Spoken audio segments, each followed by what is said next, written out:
Shalom Bapak Ibu Saudara. Puji Tuhan, aku bersyukur sekali karena hari ini saya ada di Dusun Gedong dengan pemandangan yang sangat indah. Seperti biasa, Gedong dengan pemandangannya Bapak Ibu Saudara bisa lihat, pemandangannya memang indah ya kalau di pegunungan. Inilah pemandangan Gedong, indah sekali. Jadi ini kalau kita dari atas saung bisa lihat di bawah ada hutan pinus milik perhutani. Cantik banget. Kalau di gunung memang Dusun Gedong ini paling cantik sama Dusun Cuntel. Ya, dua-duanya itu letaknya di Merbabu ya. Ini cantik pemandangannya.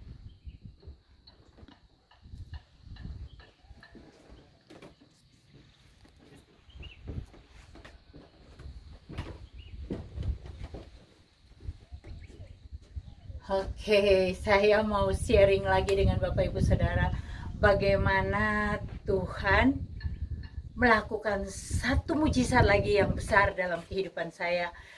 Jadi gini, sekitar 6 tahun yang lalu saya sakit dan harus opname. Setelah saya dibawa ke rumah sakit sama anak saya, dokter yang memeriksa saya, kebetulan waktu itu saya pakai asuransi pribadi bukan BPJS ya. Saya masih pakai asuransi pribadi sehingga ditawarin karena kelasnya tidak sesuai. Waktu itu dari perawat nanya, apakah ibu mau pindah ke rumah sakit lain karena saat ini kamar yang untuk kelas saya itu nggak ada, lagi penuh waktu itu. Terus saya bilang enggak, saya mau di sini aja, saya mau ditangani dokter yang di sini. Oke ibu, tapi ibu adanya di Bangsal katanya gitu. Enggak apa-apa, di Bangsal juga, yang penting dokternya dokter sama yang saya mau, obatnya juga pasti obatnya yang paten. Sehingga saya nekat tetap minta di rumah sakit itu. Nah, saya ditaruh di Bangsal, ya tentunya tahu sendiri kalau di Bangsal kan tidak satu orang, ada beberapa pasien kan di situ. Tapi saya biasa aja gitu, karena saya butuh perawatan, saya bukan butuh tempat untuk menginap. Nah, kemudian dokter waktu datang, ketika dokter memeriksa saya, bolak-balik dokternya itu dokter Doni di Rumah Sakit Elizabeth Semarang.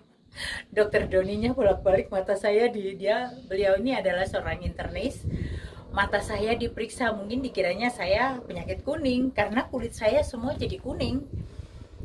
Saya memang bukan putih, saya kuning gitu. Terus setelah diperiksa, dokternya keluar, dokter bilang sebentar kita mau ambil darah, periksa lab dulu ya bu. Oke. Kemudian suster datang ngambil darah, saya diinfus dan juga sekalian ambil darah. Setelah diperiksa darahnya, HB saya Bapak Ibu Saudara tinggal 4. Oh, mengerikan sekali ya, tinggal 4 waktu itu. Terus saya harus transfusi 5 kantong. Dan saya ternyata bukan cuma HB yang drop aja. Ternyata setelah di USG, di ronsen dan lain-lain, saya dinyatakan saya punya dari dokter Sumanto, dokter internisnya juga yang menangani, bilang bahwa saya ada batu di empedu yang mana itu harus diambil karena udah gede banget. Dan tidak hanya itu, ada bonus lain. Saya punya kista dan miom di rahim saya. Dan dokter Lilin yang memeriksa saya mengatakan, ibu dengan usia yang sudah segini gak usah disimpan lah. Nanti kita kalau ibu darahnya sudah normal, kita ambil aja, kita bersihkan semua alat reproduksinya supaya nggak kumat lagi. Saya bilang oke gitu. Jadi berarti kan ini saya mengalami operasi yang lumayan gede nih, pengangkatan alat reproduksi, pengangkatan empedu gitu ya. Itu membuat saya sedikit ragu gitu.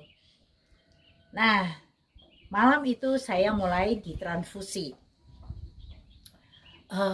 Karena saya venanya itu tipis, sehingga vena saya pecah.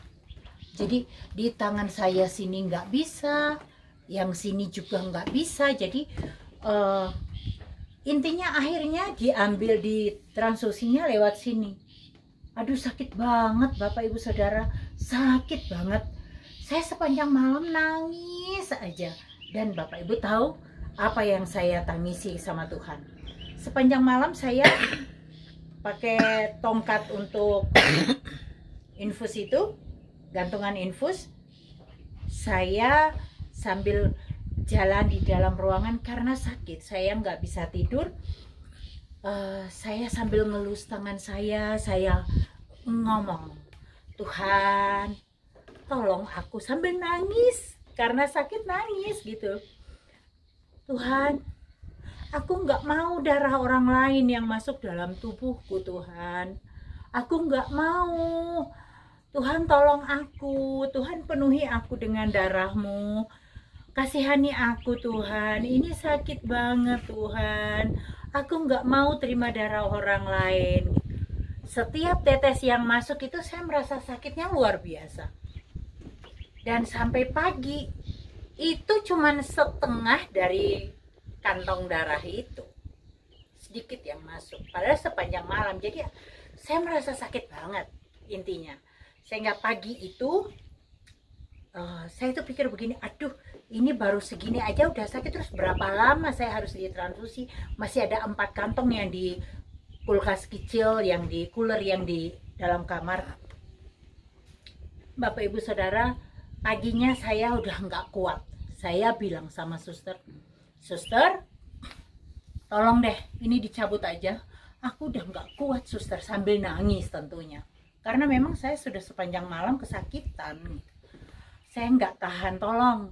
Oh, ini diambil aja, saya nggak mau lagi ditransfusi. Susternya bilang, aduh maaf ibu, saya telepon dokternya dulu ya, dokter darah. Karena saya nggak bisa lepas tanpa izin beliau. Oke. Dan setelah itu suster datang lagi. Setelah mungkin dia telepon ya. Tapi susternya, saya bilang, dia sudah bawa peralatan untuk mencabut. Saya bilang, gimana sus? Boleh nggak? Boleh, dokternya bilang boleh, nggak apa-apa. Kasihan ibunya kalau nangis terus. Ya, kemudian dicabut lah. Dicabut. Tapi setelah itu agak siang, saya diambil lagi darahnya. Periksa lab. Bapak Ibu Saudara tahu apa yang terjadi? Darah saya menjadi 11 dong. 11. Dari mana darah ini? Bapak Ibu Saudara. Wong saya tuh baru dimasuki 1 itu pun gak habis, baru setengah. Terus tiba-tiba jadi 11, dari 4 jadi 11. Lonjakannya begitu cepat. Itu kan gak masuk akal. Nah, siapa yang bisa melakukan mujizat seperti begitu kalau bukan Tuhan Yesus? Wow, dahsyat banget Tuhan tuh. Dahsyat Tuhan Yesus itu. Saya bisa cerita ini dengan sukacita karena itu saya mengalami banget. Tuhan tuh baik gitu. Wah, luar biasa. Saya senang sekali. Wow, terima kasih Tuhan, kau dahsyat, saya bilang gitu. Nah, karena darah saya HB-nya sudah jadi 11, berarti tindakan sudah boleh dilakukan. Datanglah dokter Sumanto. Terus bilang, gimana Bu? Oke ya, darahnya sudah jadi 11, sekarang HB-nya nanti sore jam 3 kita tindakan ya. Ya, saya angkat empedunya sekalian. Nanti Bu Lilin juga, dokter Lilin akan mengangkat alat reproduksi. Saya terus begini, dokter boleh nggak kalau saya minta izin 3 hari aja? Kasih izin aku pulang dulu. Aku kuatin hatiku dulu. Nanti kalau aku udah kuat, aku balik lagi. Dokter Sumanto bilang gini, nggak apa-apa Bu, Ibu pulang aja boleh pulang. Nanti kalau Ibu sudah siap untuk diambil, Ibu datang aja di pendaftaran depan. Nanti kita segera lakukan tindakannya. Baik dokter, terima kasih banyak ya dokter, saya bilang gitu. Senang sekali saya. Nah, waktu pulang saya juga tidak diam aja. Saya perkatakan. Makanya perkatakan, mulut itu perkatakan. Kalau kita mau sembuh, perkatakan. Perkatakan. Saya katakan. Kuasa bilur-bilur sambil mengelus perut saya, dada saya. Kuasa bilur-bilur Yesus menyembuhkan aku. Kuasa bilur-bilur Yesus menyembuhkan aku. Kalau Yesus sehat, Nelinda juga sehat. Saya selalu perkatakan itu terus. Sambil masak saya ngomong, sambil mandi saya ngomong, sambil nyetir saya ngomong. Saya terus perkatakan. Tapi Bapak Ibu tahu, ada keraguan. Benar, saya ini harus, kan saya harus menjalani operasi kan. Jadi saya pikir ya udah, tapi saya kali ini nggak mau di rumah sakit Elizabeth. Saya mau ke rumah sakit Logorejo. Di sana ada dokter kandungan, sahabat saya, dokter Sahat Siagian. Nah, saya ketemu beliau, saya bawa hasil lab, ronsen, USG-nya, saya bawa semua. Kemudian saya bilang, dok, tolong aku. Dia menjadi sahabat saya, dokter Sahat Siagian ini. Beberapa tahun, mungkin sekitar belasan tahun yang lalu, saya pernah ada di dalam satu training di Jakarta, Asia Work waktu itu. Dan waktu itu saya kalau tidak salah sudah di level leadership people. Kemudian saya ada satu misi gitu. Waktu itu saya punya satu misi untuk misi kecil yang dapat membantu bumi supaya memperbaiki alam gitu, dengan cara menanam 1.000 pohon jati di daerah Jawa Tengah. Itu misi yang besar waktu itu ya, menurut saya misi yang luar biasa, 1.000 pohon. Ternyata waktu itu Ibu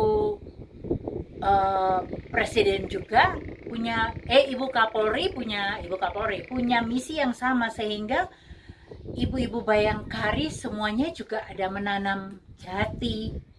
Nah, saya harus cari misi yang lain. Akhirnya saya cari dokter. Kebetulan saya pernah diperiksa sama dokter Sahat. Jadi saya datang lagi kembali sama dia. Saya bilang, dok, mau nggak bantu saya ngadakan ceramah di sekolah-sekolah SMP dan SMA. Nanti saya yang ngajukan proposal ke sekolah-sekolah itu, dan Pak Dokter tolong kasih ceramah tentang kesehatan alat reproduksi. Karena banyak sekali anak-anak remaja yang berhubungan seks, free sex ya, seks bebas, yang akhirnya mengandung dan itu kadang-kadang itu bayinya mati atau digugurkan dengan cara yang kedukun beranak gitu, yang diurut lah apa. Ada yang bahkan sampai terputus-putus janinnya karena ditarik gitu ya, kasihan. Sehingga mereka harus tahu, paham benar dengan alat reproduksi mereka. Nah, rupanya saya disambut baik sama dokter Sahat. Beliaunya bilang, oke, saya mau membantu. Saya bilang, dok, saya harus bayar berapa ya setiap kali dokter ceramah? Ini misi bagus banget, Bu. Ibu nggak perlu bayar. Jadi kemana-mana kita sering sama-sama. Jadi sampai sekarang pun dia masih menjadi sahabat saya. Beliau sangat baik, orangnya sangat humble. Beliau juga anak seorang hamba Tuhan, luar biasa sekali. Dan saya waktu itu temuin beliau, sahabat saya sendiri. Saya bilang, dok, tolong periksa saya. Karena saya ini kemarin bulan lalu saya opname di Rumah Sakit Elizabeth, dan ternyata saya kedapatan ada mengalami, saya punya kista dan miom di alat reproduksi, dan juga saya punya batu empedu, yang mana ini semuanya harus diambil. Dia memandang saya gitu, serius? Iya, oke. saya periksa dulu ya, katanya gitu. Nah, dia minta suster siapkan ruang persiapan untuk USG. Kemudian dia bawa hasil USG saya yang kemarin, dia pasang juga. Kemudian dia mulai melakukan pemeriksaan. Nah, waktu dia mulai memeriksa, dia bertanya sama saya. Setelah dia periksa, dia tanya, "Mbak, kamu dikasih obat apa sama dokter di Elizabeth?" "Gak ada, kan persiapan mau operasi. Gak ada dikasih obat." "Serius?" katanya. "Iya, memang gak dikasih obat. Kan saya minta izin kemarin 3 hari buat persiapan mental saya gitu, tapi ternyata sampai bablas satu bulan." Saya bilang gitu. Dia tuh ngeliatin saya dengan raut wajah yang serius banget gitu loh. Serius nih, mungkin dia batinnya gitu ya. Serius nih Linda ngomong. Saya bilang iya. Dia nggak dikasih apa-apa. Dia bilang, "Mbak, kamu tahu nggak ini loh." Jadi dia tunjukin sama saya sambil kursornya di sini kan, sambil di ini. Kalau lihat foto USG yang lalu, ini batu empedumu di sini ini gede, memang ini harus diambil. Tapi kamu lihat yang sekarang, ini nggak ada. Lalu ini turun ke bawah, ini kandunganmu. Ini ya, ini lihat nih, memang ada kista sama miom. Tapi di sini nggak ada. Makanya saya tanya, kamu dikasih obat apa? Saya langsung duduk. Yang lagi diperiksa tadi, saya langsung duduk. Wow, Tuhan Yesus dahsyat. Terima kasih Tuhan. Tuhan dahsyat. Tuhan Yesus dahsyat. Luar biasa Tuhanku. Wow, Tuhan Yesus dahsyat. Terima kasih Tuhan. Terima kasih Tuhan. Tahu nggak, dokter Sati yang sampai melongo ngeliatin saya, ekspresinya itu. Sampai melongo. Ngeliatin saya sampai begitu. "Dok, kalau kamu nonton video ini." Bener kan dok? Aduh, luar biasa sekali pengalaman saya itu. Dan saya dinyatakan sembuh. Sampai hari ini saya tidak pernah mengalami sakit nyeri yang di dada seperti sakit mah, atau saya merasa sakit di kandungan. Nggak ada sama sekali. Sudah 6 tahunan saya tidak pernah merasakan sakit yang seperti itu lagi. Tapi saya mau katakan, Tuhan Yesus itu dahsyat. Asal kita punya iman yang besar dan mulut kita mau perkatakan. Karena apa yang kita perkatakan, kuasa perkataan itu sangat besar loh kuasanya. Mulut kita itu harus mengatakan hal-hal yang positif, yang baik. Percayalah. Karena kita perkatakan itu adalah doa. Makanya hati-hati dengan mulut. Puji Tuhan, saya disembuhkan, dan ini luar biasa banget pengalaman saya dengan Tuhan secara pribadi yang membuat jujur membuat saya itu iman percaya tuh hari lepas hari semakin percaya sama Tuhan, karena saya mengalami yang luar biasa. Tuhan kita itu dahsyat. Tuhan yang dia Bapa yang baik, dia dokter di atas segala dokter. Apa yang tidak mungkin bagi kita manusia sangat mungkin bagi dia. Tuhan, saya bilang terima kasih Tuhan. Akhirnya aku boleh sembuh. Tuhan izinkan saya sembuh. Yang dulunya saya sakit-sakitan, tidak bisa, tubuh saya lemah. Puji Tuhan, saya disembuhkan Tuhan. Saya bisa seperti sekarang, itu kemurahan Tuhan dalam hidup saya. Dan saya tahu bahwa itu merupakan satu yang paling utama, penyertaan Tuhan dalam hidup saya. Itu yang menguatkan saya, karena saya tahu Dia sertai aku dalam setiap langkah hidup saya. Luar biasa Tuhan Yesus, dahsyat perbuatannya. Saya banyak sekali mengalami Tuhan, sehingga saya mau menyampaikan, sharing dengan Bapak Ibu Saudara, supaya mungkin saat ini Bapak Ibu Saudara yang mungkin sedang sakit, perkatakan, kuasa bilur-bilur Yesus menyembuhkanku. pegang di bagian yang sakit. Kuasa bilur-bilur Yesus menyembuhkanku. Kuasa darah Yesus penuhi tubuhku. Kuasa darah Yesus penuhi tubuhku. Aku sehat karena Yesus sehat. Perkatakan terus, mujizat itu nyata kok. Mujizat itu nyata. Percayalah. Terima kasih Bapak Ibu Saudara yang sudah menonton video ini. Dan kami juga ada pelayanan renovasi gereja, membangun gedung sekolah minggu, membantu juga pastori gitu ya, membangun pastori gitu. Jadi mungkin Bapak Ibu berkenan ingin membantu pelayanan kami, Bapak Ibu bisa transfer di rekening yang di bawah ini. Terima kasih banyak karena saat ini kami sedang menyelesaikan talut yang di Dusun Porot. Nah, tapi juga kami juga kemarin melihat di Dusun Kemiri itu pembangunan gedung sekolah minggu yang masih kurang materialnya.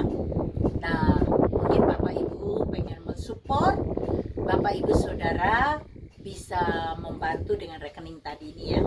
Terima kasih banyak Bapak Ibu Saudara. Tuhan Yesus memberkati.